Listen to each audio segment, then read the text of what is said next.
Ахмет деп аталган азыркы мечитти Түркиянын падышасы Султан I 1600-жылы 1616 жылдан баштап 1616 жылга чейин 10 жыл ичинде курган экен.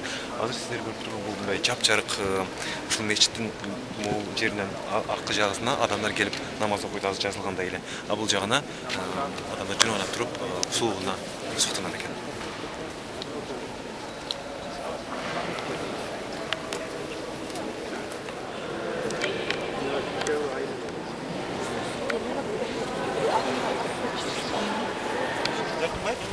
Мен атым Төрөкул. Атабек. Жаркын Атабек, силер намаз окуганы келдиңер. Силер бул жерде окуйсуңарбы өзүңөр? Бир жыл болду.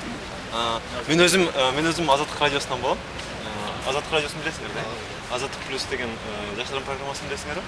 Мен ошол жерден болом, атым Төрөкул. Силерден мына билейин дедим эле, мына биз азыр Султан Ахмет мечитинен чыкпадык азыр эле. Анан мунун сулуулугу менен Ая Софиянын сулуулугун салыштырат да. Кайсынысы күчтүүрөөк, кайсынысы сулуураак деп, коозураак деп ойлойсуңар? Жака эми Ая София. Азыр бул жака биринчи жолу киришип.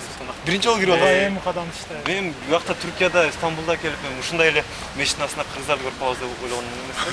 Биз дагы качан жолугуп кеткенбиз деп карап калдым. Жакшы, силердин окууңарга ийгилик.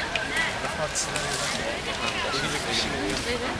Султан I 1606 жылы ушул Султан Ахмет мечитин кура баштаганда мунан 1000 жыл мурда курулган Ая Софиядан дагы кооздугу өтөт деген максатта курган болчу. Бирок тилге каршы андай болгон эмес окшойт.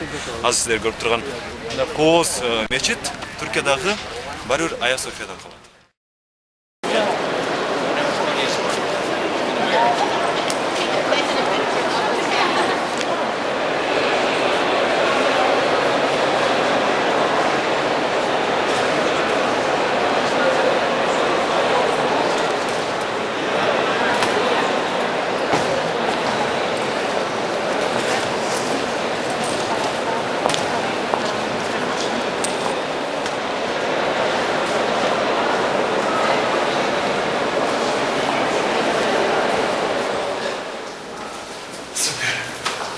Таштарды көрдүңөрбү? Ресте болгон эмес, бирок адамдар ушинтип чыкканда 10 000 адам ушинтип иштеген 5 жыл бою. Это просто супер.